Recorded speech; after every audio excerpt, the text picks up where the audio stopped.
The dress was torn and muddy, dragging behind her like the weight of every broken promise she had ever received. And Katherine Wright knew that if she did not find shelter soon, the desert would claim what little remained of her hope. The sun beat down mercilessly on the New Mexico territory, turning the rocky landscape into a shimmering sea of heat and desperation. Katherine stumbled forward, her wedding dress catching on sagebrush and thorny mesquite. 3 days ago, she had been standing at the altar of a church in Santa Fe, waiting for a man who never came. The whispers had started almost immediately. He had taken her dowry, they said. He had another woman in Denver, they murmured. He had never intended to marry her at all. The shame had been unbearable. Katherine could not face her family, could not endure the pitying looks from the townspeople who had watched her wait at that altar for 2 humiliating hours. So she had done the only thing that made sense in her grief-addled mind. She had run. She had taken a horse from the livery, leaving a note promising payment, and she had ridden east into the wilderness with no destination in mind except away. But the horse had thrown a shoe yesterday, gone lame, and Katherine had been forced to continue on foot.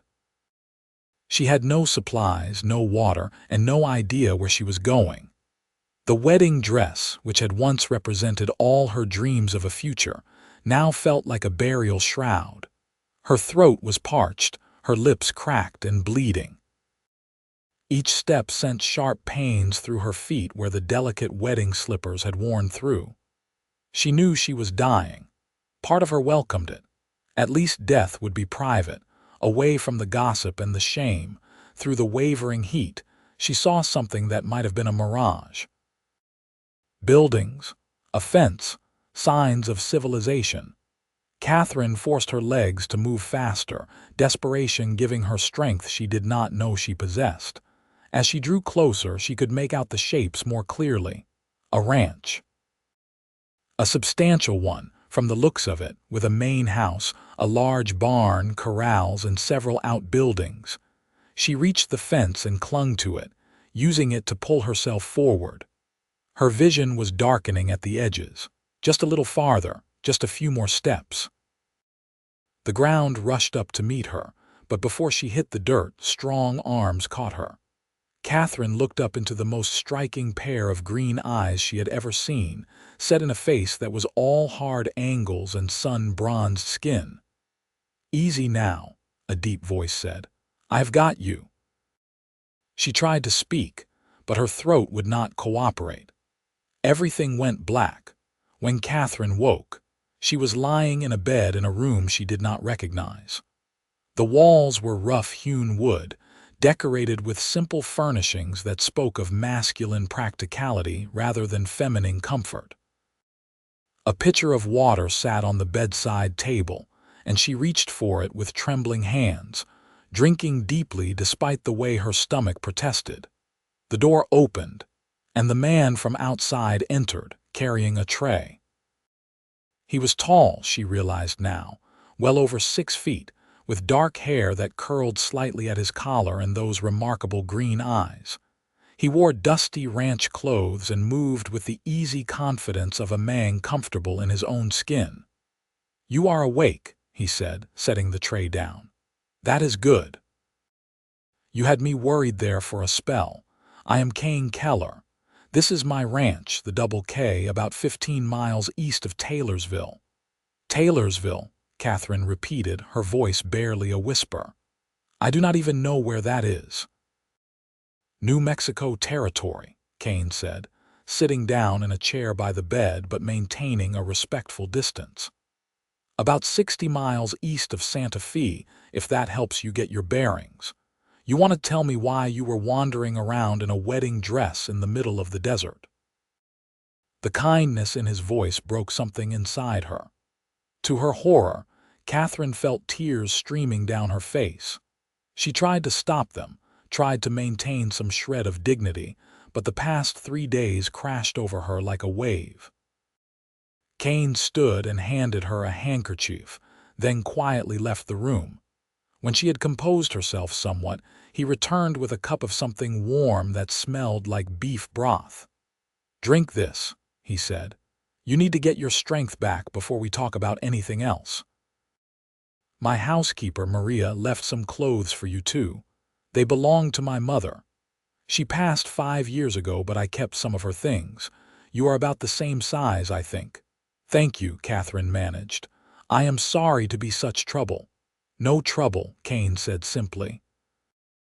"Out here, we help folks who need it. That is just how things are done." Over the next few hours, as Katherine slowly recovered from her ordeal, she learned more about Kane Keller. He was 28 years old, unmarried, and had inherited the ranch from his father, who had died in a winter storm trying to save cattle 7 years prior. He ran a successful cattle operation with the help of 6 ranch hands and Maria, who cooked and kept house. He was direct, practical, and possessed a dry sense of humor that surprised her. By evening, Katherine felt strong enough to sit up properly and eat a real meal. Maria, a sturdy Mexican woman in her 50s with kind eyes and capable hands, brought her a plate of beef stew and cornbread, along with the promised clothing. "Mr. Kane, he is a good man," Maria said in accented English as she helped Katherine into a simple blue cotton dress. "He will not push you to talk until you are ready, but he will want to know eventually. He has to know if someone is coming looking for you, if there will be trouble." Katherine nodded. She owed Kane the truth, or at least as much of it as she could bear to share. That night, sitting in Kane's parlor with a cup of coffee warming her hands, Katherine told him her story. His face remained impassive as she spoke of Thomas Harrington, the charming merchant from Denver who had swept into Santa Fe and courted her with pretty words and prettier promises. How he had proposed after only 6 weeks, how her family had been thrilled at the match, how her father had paid the substantial bride price Thomas had requested. "And then he just never showed up," Katherine said, staring into her coffee. "I waited at the church. Everyone waited. After 2 hours, my father went to the hotel where Thomas had been staying. He was gone. His things were gone. The money was gone. Everything." "What is your family name?" Kane asked quietly. "Wright. Katherine Wright. My father is James Wright. He owns a dry goods store in Santa Fe." Kane nodded slowly. "I know the name. Decent people from what I have heard. They must be worried sick about you."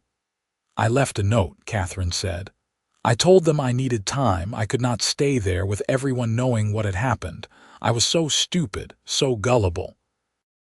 "I believed every word he said." "That does not make you stupid," Kane said, his voice firm. "That makes him a liar and a thief. You have nothing to be ashamed of." Katherine looked up at him, startled. In 3 days of internal torment, she had not once considered that she might not be the one at fault. "Your family still needs to know you are alive and safe," Kane continued. "I will ride into Taylorsville tomorrow and send a telegram. You do not have to go back if you are not ready, but they deserve to know you are not dead in a ditch somewhere." The bluntness of his words should have been shocking, but Katherine found them oddly comforting. Kane Keller was not a man who dealt in pretty lies or false comfort. He told the truth plainly, and there was something deeply reassuring about that. "All right," she agreed. "But tell them I need time.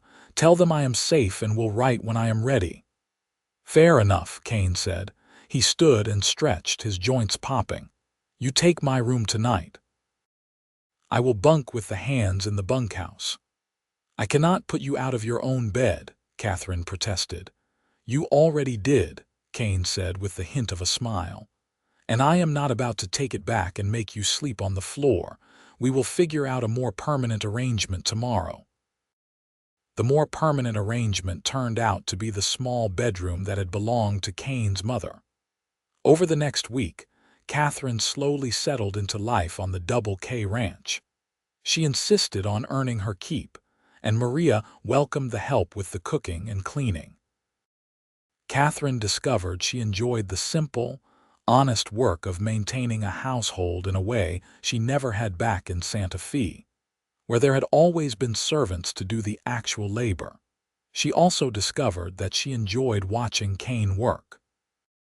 He was up before dawn every morning, spending long days riding fence lines, working cattle, and managing the countless tasks that came with running a ranch.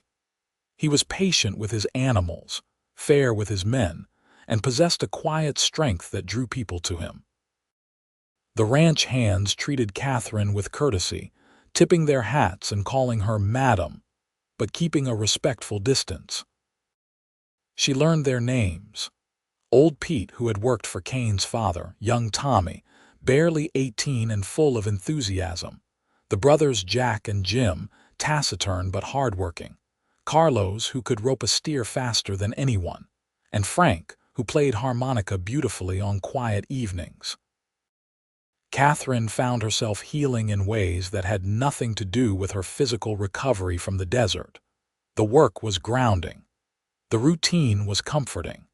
And Kane's presence was something else entirely, something she was not quite ready to name. 2 weeks after her arrival, a letter came from her father. Kane brought it to her after dinner, his expression carefully neutral. "You do not have to read it now if you are not ready," he said, but Katherine took the letter and opened it immediately. Her father's handwriting was as familiar as her own, and his words brought fresh tears to her eyes, though these were different from the ones she had shed before. He did not blame her for running. He did not shame her for what had happened. He simply told her that he loved her, that her mother loved her, that her 3 younger sisters missed her terribly, and that she was welcome home whenever she was ready.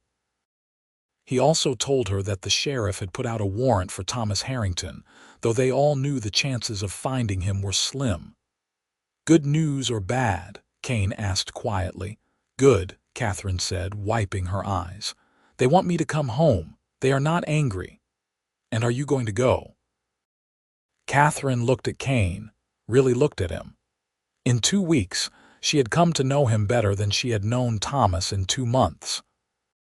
She knew that he took his coffee black with 2 sugars, that he had a small scar on his chin from a childhood fall from a horse, that he read voraciously from a surprisingly large collection of books, that he treated everyone with respect regardless of their station, and that he had a quiet sadness in his eyes sometimes when he thought no one was watching. "I do not know," she admitted. "Is it terrible that I do not want to? I feel like I just found something here, though I cannot explain what." Kane was quiet for a long moment.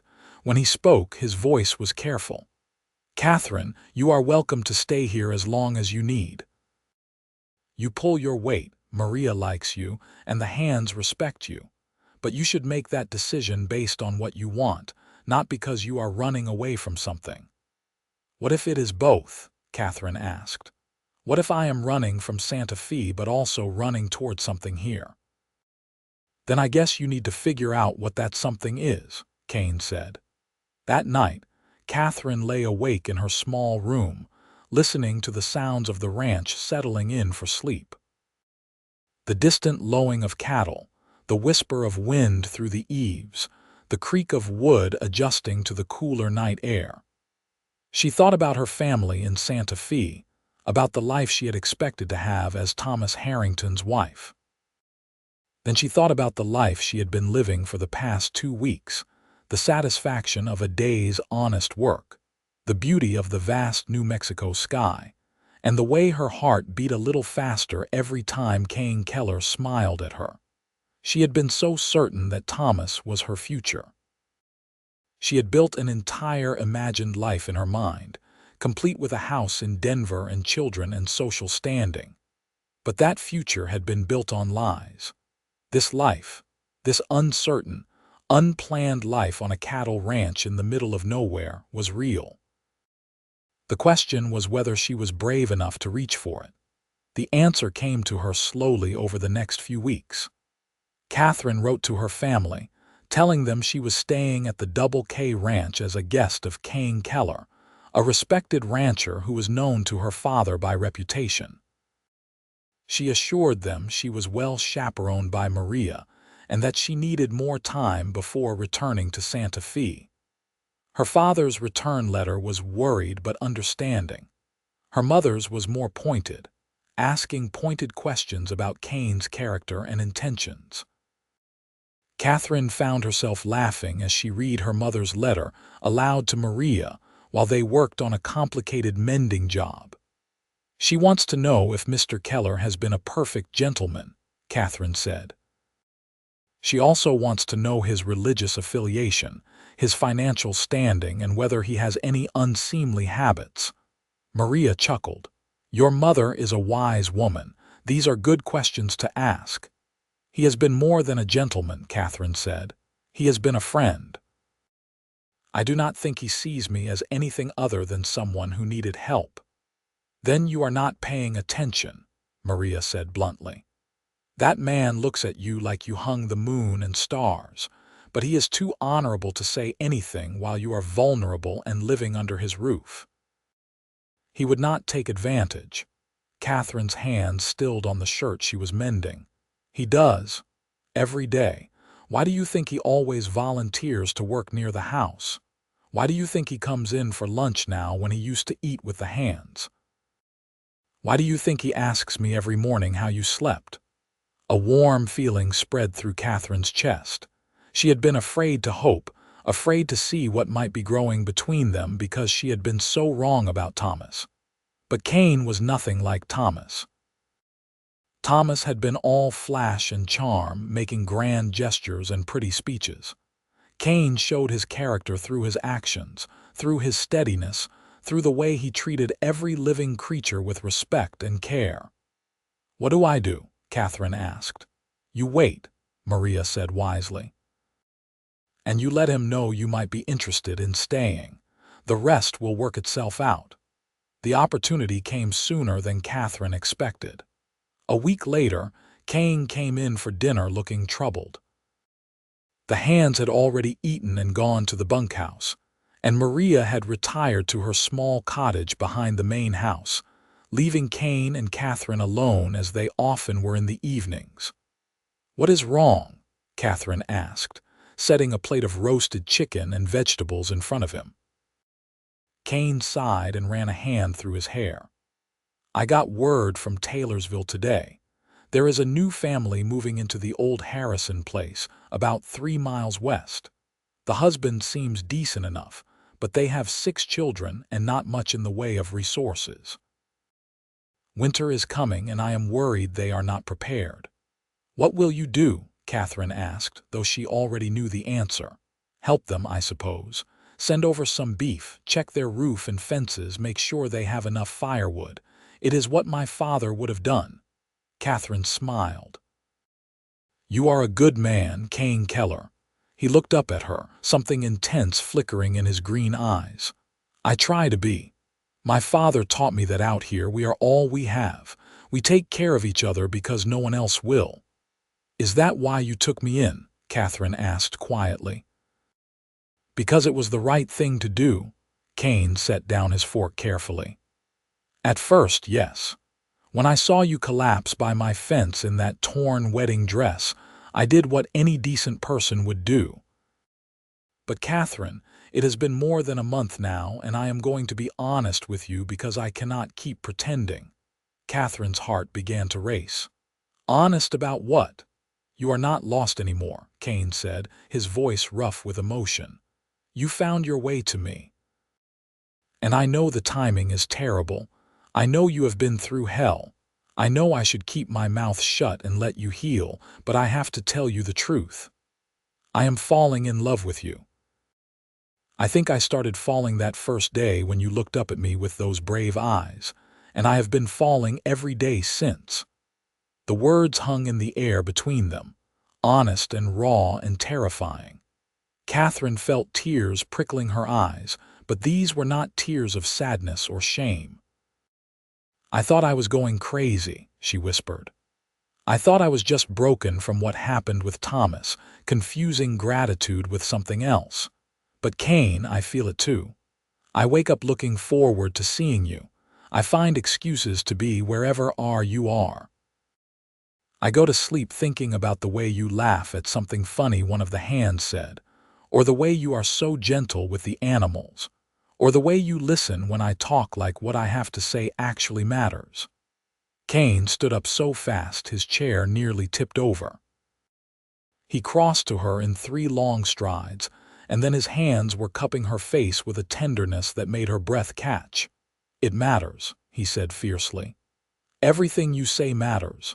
Everything you do matters. You matter, Katherine Wright. Not because you are pretty, though God knows you are beautiful. Not because you work hard, though you do. But because you are brave and kind and funny and smart, and I cannot imagine this house without you anymore." "Then kiss me," Katherine said. "Please, Kane, kiss me." He did, and it was nothing like the chaste, performative kisses she had shared with Thomas. This kiss was real, full of longing and promise and a tenderness that made her feel cherished rather than claimed. When they finally pulled apart, both breathing hard, Kane rested his forehead against hers. "I want to do this right," he said. "I want to court you properly, write to your father for permission, prove that I can give you the life you deserve." "You already have," Katherine said. "You gave me back myself. You gave me a place where I could heal and become strong again. You showed me what a good man actually looks like. But yes, write to my father. Court me. Do everything properly. I am not going anywhere." The next few months were the happiest of Katherine's life. Kane did write to her father, a long letter explaining how they had met, how Katherine had been living at the ranch, and his intentions toward her. James Wright's response was cautious but approving. He asked Kane to come to Santa Fe so they could meet in person. So in late October, Kane and Katherine made the 3-day journey to Santa Fe, with Maria accompanying them as chaperone. Katherine was nervous as they rode into town, afraid of facing the gossip and the shame again. But Kane reached over and took her hand. "You have nothing to be ashamed of," he reminded her. "You survived. You found your strength. Anyone who judges you for that is not worth your time." Meeting Katherine's family was less intimidating than Kane had feared. James Wright was a shrewd businessman who asked pointed questions about the ranch's finances and Kane's prospects. But he was also a father who clearly loved his daughter, and he could see how happy she was with Kane. Katherine's mother, Sarah, was more emotional, crying and hugging Katherine for a long time before turning her sharp gaze on Kane. "You will take care of my daughter," she said. "It was not a question." "With my life, madam," Kane replied steadily, "and you will not lie to her or betray her trust." "Never." Sarah nodded slowly. "Then you have my blessing for what it is worth, though it seems Katherine has already made up her mind." Katherine's 3 younger sisters were fascinated by Kane, peppering him with questions about ranch life and cattle, and whether he had ever seen a real outlaw. He answered patiently, and Katherine fell in love with him a little more watching him be kind to her curious siblings. They stayed in Santa Fe for a week, during which Kane was properly introduced to Katherine's extended family and social circle. There were whispers, of course, and a few cold shoulders from people who thought Katherine should have stayed hidden away after her humiliation. But there were also many who remembered Kane's father, who had been known for his integrity and who approved of the match. When it came time to leave, Katherine said her goodbyes with far less pain than she had expected. She loved her family, but Santa Fe was not her home anymore. Her home was the Double K Ranch, with its vast sky and endless horizons, and the man who had shown her what real love looked like. They were married in early December, in a simple ceremony in Taylorsville's small church. It was nothing like the grand wedding Katherine had planned with Thomas. There were no fancy decorations, no orchestra, no hundreds of guests. Just Kane's ranch hands, cleaned up and looking uncomfortable in their Sunday best. Maria and her husband Carlos, a few neighboring ranchers and Catherine's family, who had made the long trip from Santa Fe. Katherine wore a simple green dress that brought out her eyes, and Kane wore a new suit that he clearly found restricting but wore without complaint. When the preacher asked if he took Katherine to be his wife, Kane's voice rang out clear and strong. "I do." And when it was Katherine's turn, she looked into those green eyes that had been the first thing she saw when she thought she was dying, and she said, "I do," with absolute certainty.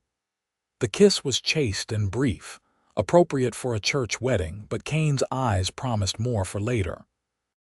The reception was held at the ranch, with Maria and several of the neighboring ranch wives putting together a feast. There was music and dancing, and Katherine felt her heart soaring as Kane swept her around in a waltz, his big hands sure and steady on her waist. "Are you happy?" he asked, pulling her close. "Happier than I knew I could be," Katherine answered honestly. "I thought my life was over when Thomas left me at that altar, but he did me the greatest favor anyone could have. If he had married me, I never would have found you." "I have been thinking about that," Kane said. "About how much had to go wrong for things to go right, about how you had to lose your way to find your way to me." "Do you believe in fate?" Katherine asked. "I believe in us," Kane replied. "I believe that whatever brought you to my fence that day, I am grateful for it every moment of every day." Their first winter together was cold but cozy. Katherine learned how to manage a ranch household through the harsh New Mexico winters, making sure there was always hot food and coffee for the men who worked in the bitter cold. She learned to bake bread that did not come out like rocks, to preserve vegetables properly, to make her own soap and candles. Maria taught her everything, patient with her mistakes and generous with her praise. But it was the nights she treasured most, when the work was done and she and Kane could sit by the fire together. Sometimes they read, passing books back and forth and discussing them. Sometimes Kane worked on ranch accounts while Katherine mended or knitted. Sometimes they just talked, sharing their dreams and fears and the small details of their days. And sometimes, Kane would take her hand and lead her to their bedroom, where he would show her with actions instead of words exactly how much he loved her. Katherine had been afraid on their wedding night, afraid that the physical part of marriage would be disappointing or painful or shameful, as she had heard some women whisper. But Kane had been patient and tender, taking his time, making sure she felt safe and cherished. What they shared in the quiet darkness of their room was beautiful, intimate, a physical expression of the love that grew deeper every day. Spring came, and with it the busiest time of year on a cattle ranch. Calving season meant long days and nights, with everyone on constant alert for cows that needed help delivering. Katherine found herself learning more about cattle than she had ever wanted to know, but she also found herself useful.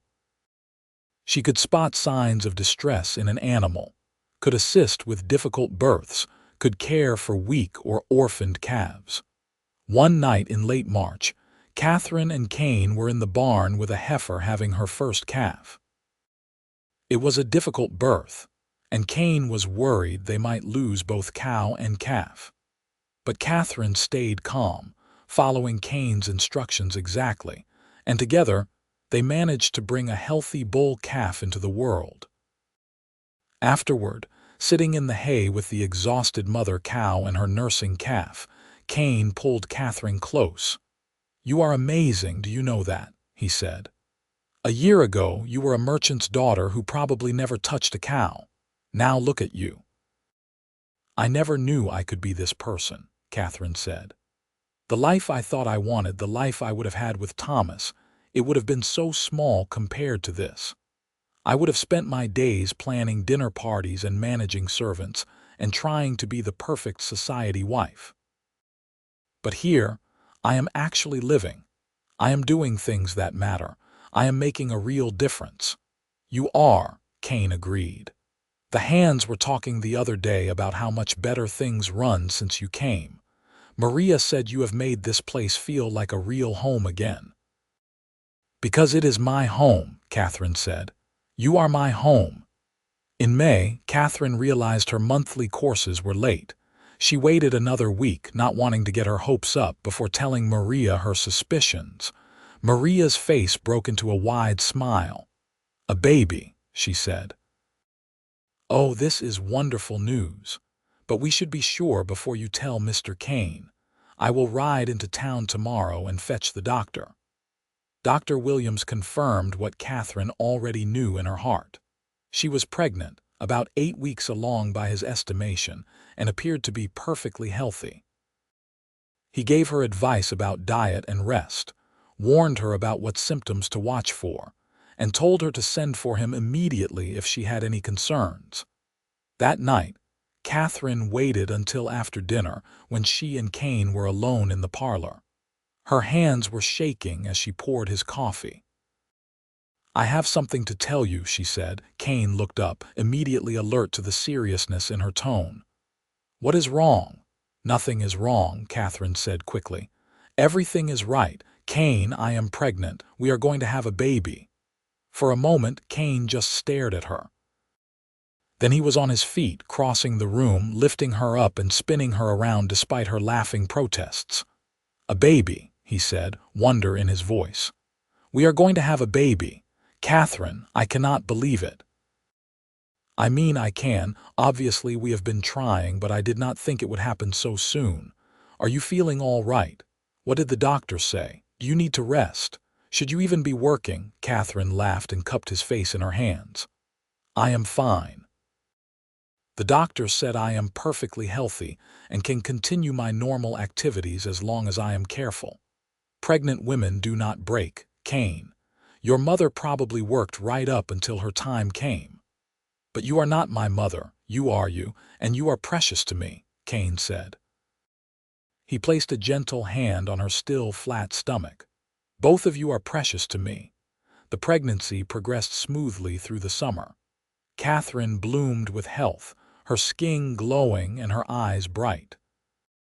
She did slow down her activities as she grew larger, focusing more on indoor work and leaving the heavy physical labor to others. Kane became almost comically protective, constantly worried that she was doing too much or not resting enough. In August, Katherine's family came for a visit, staying for 2 weeks. Sarah Wright was delighted at the prospect of becoming a grandmother, though she clearly had opinions about the rough ranch life Katherine was living. But even she had to admit that her daughter looked happier and healthier than she ever had in Santa Fe. "You chose well," Sarah told Katherine one evening as they sat on the porch watching the sunset. "He is a good man, your Kane. He loves you the way a woman should be loved." "I know," Katherine said, one hand resting on her swollen belly. "I got so lucky, Mama. Or maybe not lucky. Maybe this is what I was always meant to find.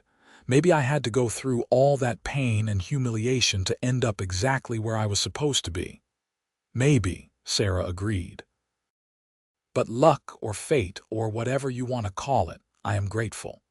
When you ran away, I was terrified we would never see you again. And now look at you.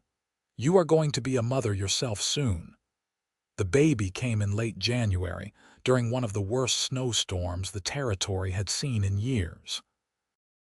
The doctor could not make it out to the ranch, so Maria, who had delivered dozens of babies in her life, took charge.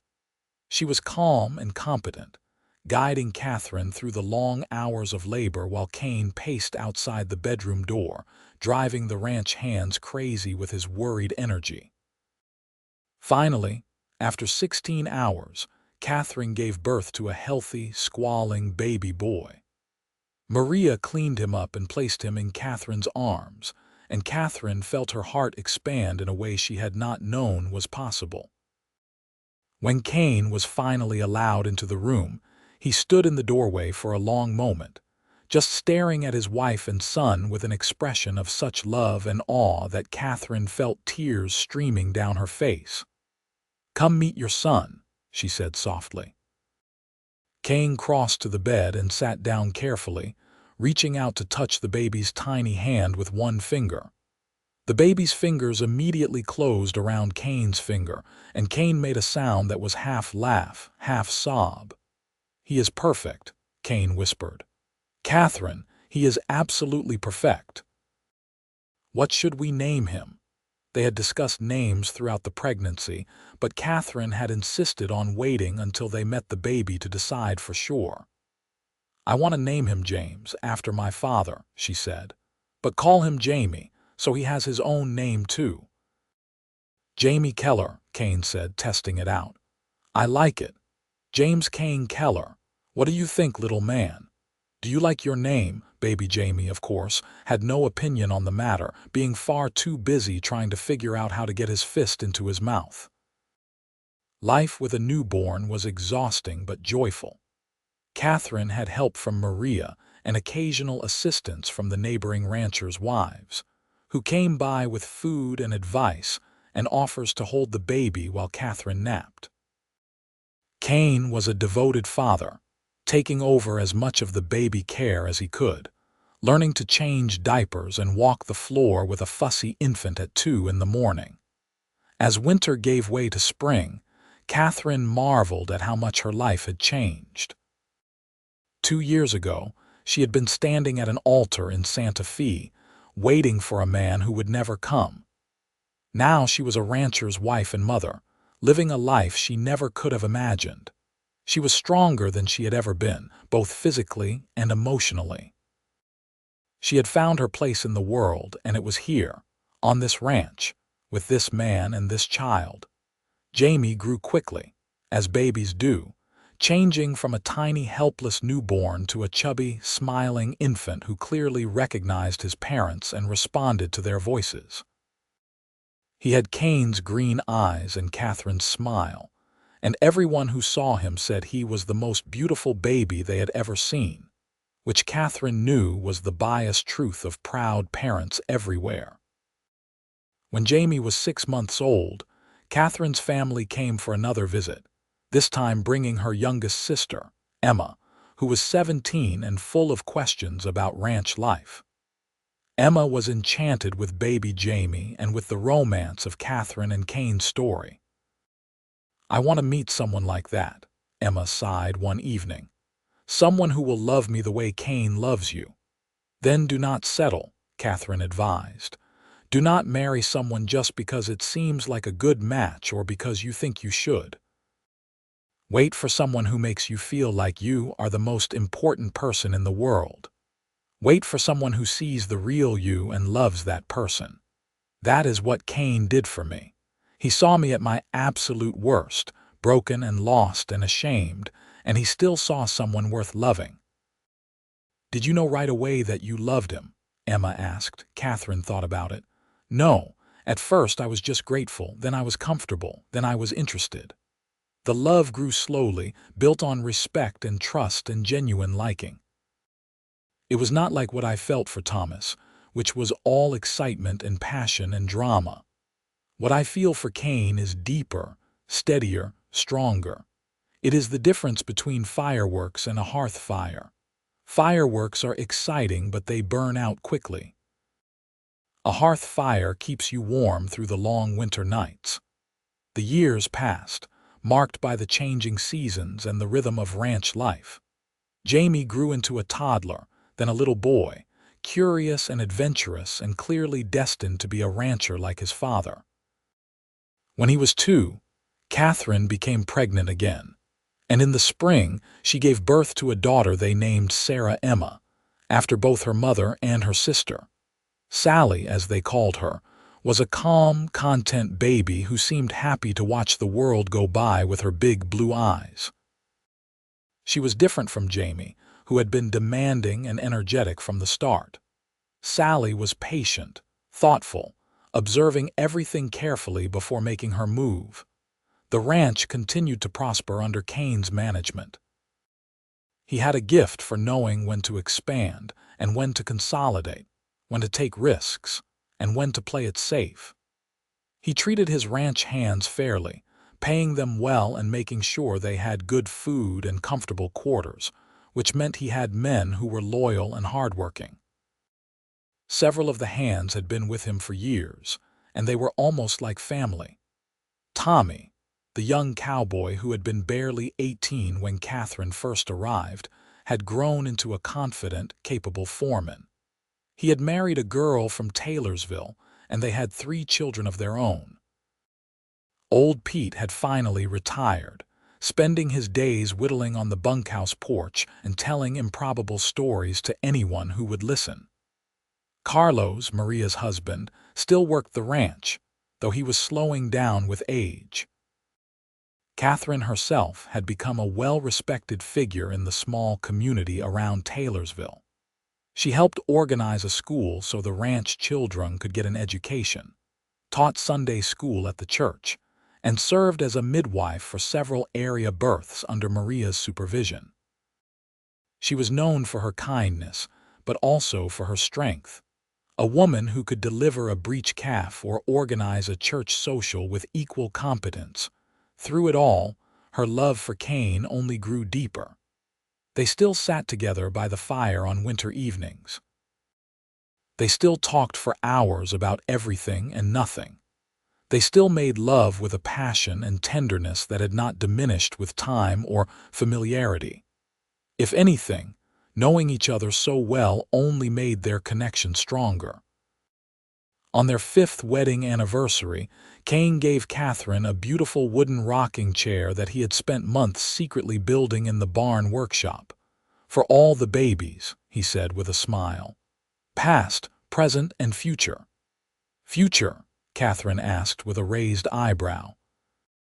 "You want more children." "I want whatever you want," Kane said seriously. "If you want a dozen children, I will happily do my part. If you think 2 is perfect, then our family is complete. I just want you to be happy, Katherine. That has always been my only goal." Katherine set the baby down in her cradle and crossed to Kane, wrapping her arms around his neck. "I am happy.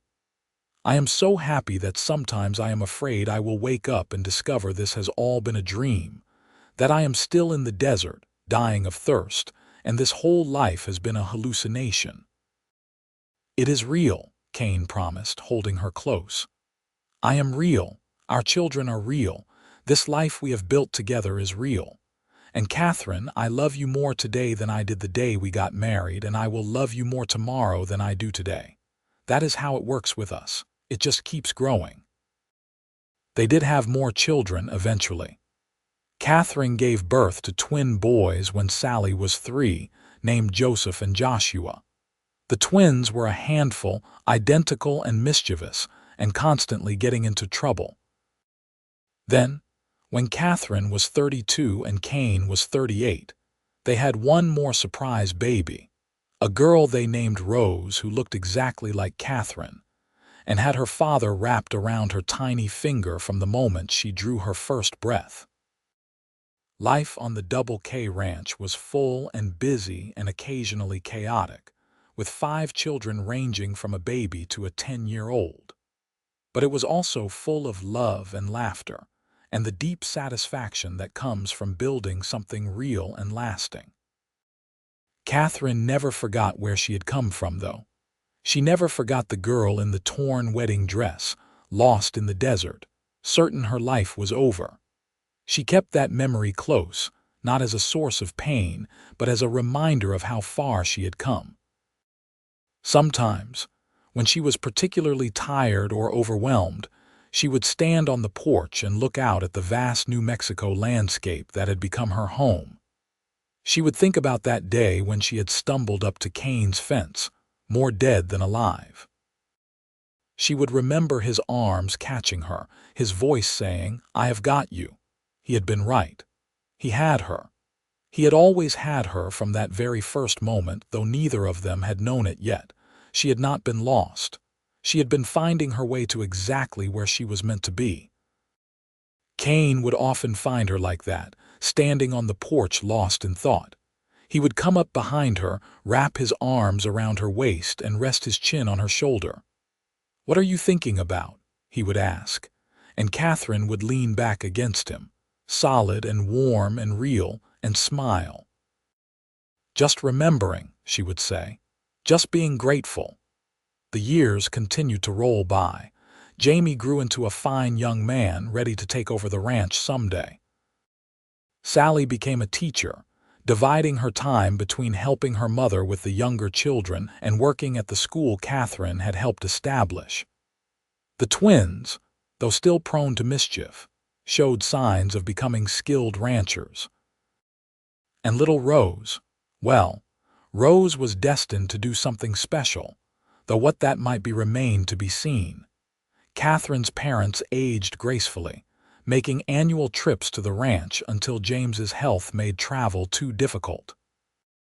Katherine visited them as often as she could, bringing the children so their grandparents could watch them grow. Her sisters all married and had children of their own. Emma did indeed wait for true love and found it in a quiet rancher much like Kane, a man who saw her worth and treasured it. On their 15th wedding anniversary, Kane surprised Katherine with a trip, just the two of them, leaving the children in Maria's capable care. They traveled to a part of New Mexico Katherine had never seen, camping under the stars and riding through landscapes that took her breath away. One evening, as they sat by their campfire watching the sun paint the sky in shades of orange and pink and gold, Kane pulled out a small box. "I never properly proposed to you," he said. "We just sort of fell into being together, and then I wrote to your father, and then we got married. But I never asked you properly, never gave you a ring, never made that moment special the way I should have." "Kane, you do not need to do this," Katherine protested. "I do not need grand gestures." "I know you do not," Kane said, "but I need to do this, so just let me, all right." He got down on one knee, there in the dirt beside their campfire, and opened the box. Inside was a simple gold band set with a small diamond. "Katherine Wright Keller, you are the love of my life. You are my partner, my best friend, the mother of my children, and the woman who makes every single day better just by being in it. I would be honored if you would continue to be my wife, for the rest of our lives and beyond if such a thing is possible. Will you marry me, Katherine?" Again and forever, Katherine was crying openly now, tears streaming down her face as she nodded. "Yes, yes, of course, yes. I would marry you every day if I could." Kane slipped the ring onto her finger where it joined the simple gold band she had worn since their wedding day. Then he stood and pulled her into his arms, and they danced there in the wilderness with no music except the wind and the crackling fire and the beating of their own hearts. "I love you," Katherine whispered against his chest. "I love you so much it scares me sometimes." "What would I have done if I had not found you?" "You would have been fine," Kane said. "You are the strongest person I know, Katherine. You did not need me to save you. You saved yourself. I just gave you a soft place to land while you figured out how strong you really are." "We saved each other," Katherine corrected. "You had all this," she gestured around at the wilderness, "but you were alone. You had a house but not a home. You had a life but not someone to share it with. We both needed what the other had to give. That is what makes us work so well." They stayed out there for 3 more days, just the two of them, reconnecting and remembering why they had fallen in love in the first place. Not that they had forgotten, but life with 5 children and a ranch to run could sometimes make it hard to find time for just each other. This trip reminded them that beneath all the roles they played, rancher and ranch wife, father and mother, employer and community member, they were first and foremost Kane and Katherine, 2 people who loved each other more than anything else in the world. When they returned home, Their children mobbed them with hugs and stories about everything that had happened while they were gone. Rose, who was 5 now, had lost her first tooth. The twins had helped birth a calf all by themselves. Sally had received a letter from a teaching college expressing interest in her application. Jamie had made some decisions about fencing repairs that Kane approved of immediately. Life went on, as it always does, full of small moments that added up to a lifetime. Sunday dinners with all the children gathered around the table, the noise level approaching chaotic. Quiet mornings when Kane and Katherine could steal a few moments alone before the household woke. Hard days when the weather was bad or the cattle were sick or money was tight. Good days when everything went right and they fell into bed exhausted but satisfied. Katherine never did go back to Santa Fe to live, though she visited regularly. That was her past, and while she honored it and loved the people there, it was not her home anymore. Her home was here, would always be here, on this ranch with this man and these children. When Katherine was 43 and Kane was 49, Maria passed away peacefully in her sleep, leaving a hole in all their lives. She had been more than a housekeeper or employee. She had been friend, advisor, surrogate grandmother to the children, and the woman who had first seen what was growing between Katherine and Kane and had encouraged it. They buried her in the small cemetery on the ranch land, next to Carlos, who had passed 2 years earlier. The whole community came for the funeral, testament to how beloved Maria had been. At the grave, Katherine spoke about how Maria had welcomed a lost, frightened girl in a torn wedding dress and had helped her become the woman she was today.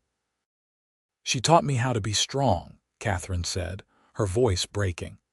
"She taught me how to run a household and raise children and be a true partner to my husband. But most of all, she taught me that family is not just blood. Family is the people who see you at your worst and love you anyway. Family is the people who teach you and challenge you and stand beside you no matter what. Maria was family, and we will miss her every single day." After the funeral, back at the house, Kane found Katherine in their bedroom staring at herself in the mirror. "What are you thinking?" he asked. "I was just noticing the gray in my hair," Katherine said, "and these lines around my eyes. I am getting old, Kane." "We both are," Kane agreed, coming up behind her. His own hair was more gray than dark now, and his face was weathered from decades in the sun. "But you are still the most beautiful woman I have ever seen." "Liar," Katherine said affectionately. "Truth teller," Kane corrected. "Katherine, you could be 90 with no teeth and completely gray and you would still be beautiful to me. Do you know why?" "Why?" "Because when I look at you, I do not just see what you are now. I see everything you have been and everything you will be. I see the brave girl in the torn dress. I see the woman who learned to birth calves and run a household and raise 5 children. I see my partner, my love, my life. All of that is beautiful. All of that is you." Katherine turned and wrapped her arms around him. "How did I get so lucky?" "Luck had nothing to do with it," Kane said. "You wandered into my life lost and broken, but you were not lost anymore. You found your way to me, and I found my way to you. That is not luck. That is fate. That is meant to be." The children grew and eventually began to leave home, as children do. Jamie took over more and more of the ranch operations, working side by side with his father until it was clear he was ready to be a full partner. Sally went to teaching college and came back to expand the school, making it one of the best in the territory. The twins, different as they were identical, both became skilled ranchers, though Joseph showed more interest in horses while Joshua preferred cattle. Rose, their youngest and last surprise, turned out to have a gift for healing. She apprenticed with the new doctor in Taylorsville and became a nurse, often helping with difficult births and sick children throughout the community. By the time Katherine was 50, All her children were grown and starting families of their own. She was a grandmother several times over, with more grandchildren on the way. The house that had once been full of children's voices was quiet again. But it was a comfortable quiet, the silence of a life well lived rather than an empty loneliness. Katherine and Kane adjusted to having just each other again, much as they had in those early days before the children came. They rediscovered the rhythm of their relationship without the constant demands of parenthood. They traveled more, visiting their children and grandchildren, but also exploring places they had always wanted to see.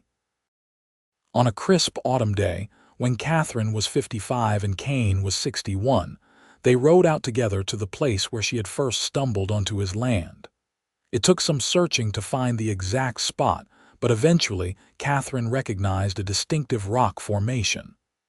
"There," she said, pointing. "That is where I was when I saw your ranch. I was holding onto that fence post and then you caught me."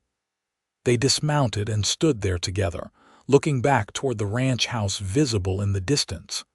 "Did you ever imagine it would turn out like this?" Kane asked. "Never," Katherine said honestly. "When I was standing at that altar waiting for Thomas, I thought I had my whole life planned out. I would be a merchant's wife in Denver. I would have 2 or 3 children. I would host dinner parties and join charitable organizations and live a perfectly respectable, perfectly ordinary life. Do you ever regret that it turned out differently?" Katherine turned to look at him, this man who had been her husband for more than 3 decades, who had given her 5 children and a life beyond anything she could have imagined. "Not for a single second," she said. "Thomas leaving me at that altar was the best thing that ever happened to me. It hurt at the time. I thought I would die from the shame and the pain. But Kane, if he had married me, I never would have found you. I never would have had this life. I would have been comfortable and safe and perfectly miserable without even knowing it. Instead, I got to be truly alive. I got to be strong. I got to be loved by a man who actually sees me and values me. I got to be your wife, and that has been the greatest privilege of my life." Kane pulled her close, and they stood there in the spot where their story had begun, watching the sun sink lower in the sky. "You know what I think about sometimes," Kane said. "I think about the fact that if you had collapsed just a quarter mile in any other direction, you might have ended up at a different ranch. Some other man might have found you. And I would never have known what I was missing, but I would have missed it every day without knowing why. How lucky am I that you found your way specifically to me?" "Not luck," Katherine reminded him, repeating his words from years ago. "Fate, meant to be." They returned to the ranch as the stars were coming out, riding side by side in comfortable silence. As they approached the house, they could see lights in the windows. Jamie and his wife had come for dinner with their children, filling the house with noise and life again. Katherine smiled. This was her life. Not the one she had planned, but the one she had found. Not the one she had expected, but the one she had built with her own 2 hands alongside the man she loved. She had wandered in, lost and broken, wearing a torn wedding dress and certain her life was over. But Kane had been right all along. She was not lost anymore. She had found her way to exactly where she was meant to be. She had found her way to him, and in doing so, she had found herself. And in the end, that was the greatest love story of all. Not just the story of finding someone to love, but the story of finding yourself in the process. Katherine Wright had walked into that desert thinking she was running away from shame and humiliation.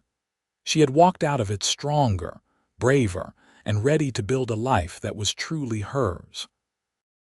The years continued to pass, bringing all the joys and sorrows that a long life holds. Katherine's father passed when she was 58, and she mourned him deeply, but found comfort in knowing he had lived to see her happy and successful. Her mother followed 3 years later. Her sisters remained close, their children and grandchildren all knowing each other and maintaining the family connections. The ranch continued to prosper under the combined management of Kane and Jamie. Joshua and Joseph both established their own spreads on land Kane gave them, close enough to be part of the family operation but far enough to be their own men. Sally ran the school with skill and dedication. Rose became known as the best nurse in 3 counties. When Kane was 70 and Katherine was 64, Kane was thrown from a horse during a bad storm while trying to rescue cattle trapped by flash flooding. He survived, but his injuries left him with a pronounced limp and chronic pain that made riding difficult.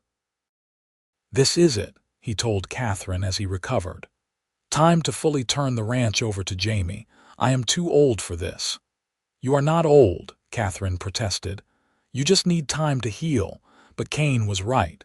His body was not recovering the way it once would have. He made Jamie a full partner in the ranch, retaining an advisory role but stepping back from the day-to-day operations. Retirement suited Kane better than Katherine had expected. He spent his days reading, working on small carpentry projects, teaching his grandchildren to ride and rope, and most importantly, spending time with Katherine. They took long walks when the weather was nice.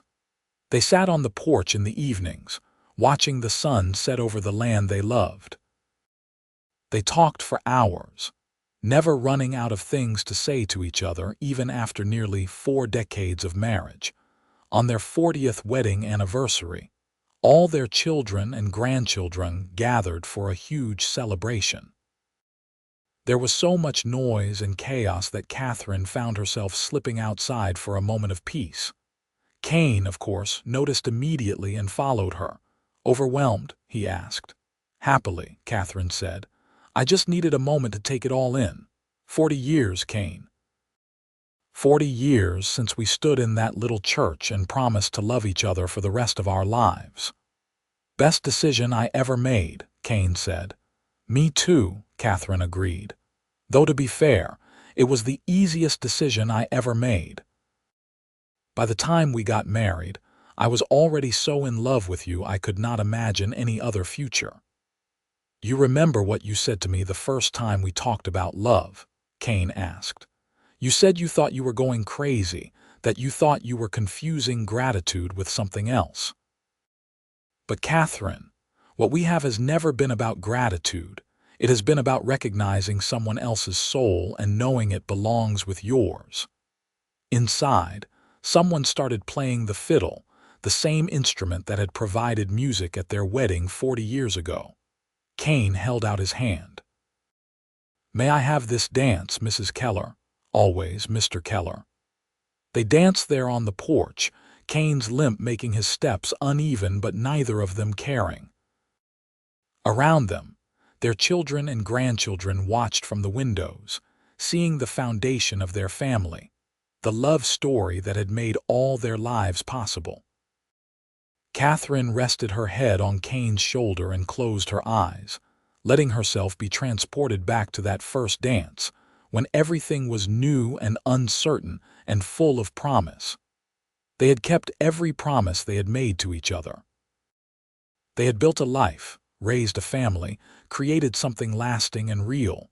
She thought about the girl she had been, standing at an altar in a white dress waiting for a man who would never come. That girl had thought her life was ending. She had been so wrong. Her life was just beginning. It had begun the moment she stumbled onto Kane Keller's land, and it had been an adventure ever since. Kane and Katherine lived many more years together, surrounded by their children and grandchildren, and eventually even great-grandchildren. They watched the territory become a state, watched the world change in ways they never could have imagined. But through all the changes, their love remained constant. When Katherine was 76, she became ill with a fever that would not break. The doctor did what he could, but they all knew the end was coming. Kane refused to leave her side, holding her hand and telling her stories about their life together. "You remember," he said, his voice rough with age and emotion, "the day you walked onto my land wearing that torn wedding dress. I took one look at you and I knew my life was about to change. I did not know how, I did not know if you would stay or go, but I knew nothing would ever be the same." "I remember," Katherine whispered. "I thought I was dying. I thought it was over. But then I saw your eyes and I heard your voice, and somehow I knew I was going to be all right. You told me later that I said I've got you," Kane continued. "But Katherine, the truth is you had me from that very first moment. I was the one who was caught. I was the one who was saved. You wandered and lost, but you found your way to me, and in doing so, you gave me everything I did not even know I was missing." Katherine smiled, her eyes closed but her hand squeezing his. "Not lost anymore," she murmured. "Found my way to you." She passed peacefully that night, surrounded by her family, Kane's hand still holding hers. The funeral was huge, with people coming from all over to pay their respects to a woman who had touched so many lives. They buried her in the ranch cemetery, next to Maria and Carlos, under a vast New Mexico sky. Kane lived for 3 more years after Katherine's death. He was quiet without her, though his children made sure he was never truly alone. He spent his days reading her letters, looking through the journals she had kept, telling their story to anyone who would listen. He wanted to make sure everyone knew what an extraordinary woman she had been, how brave and strong and loving. On a cold December morning, Jamie found his father sitting in the rocking chair Kane had made for Katherine all those years ago. He had died peacefully in his sleep, a small smile on his face and one of Katherine's letters in his hand.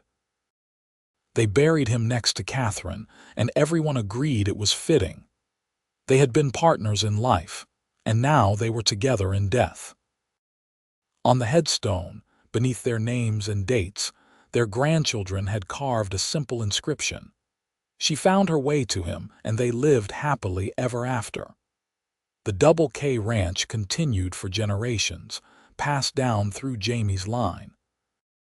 The story of Kane and Katherine became family legend, told and retold to each new generation. The story of how a lost bride in a torn wedding dress stumbled onto the ranch and found love with a cowboy who saw her worth when she could not see it herself. The story of how the worst day of Katherine's life led directly to the best life she could have imagined.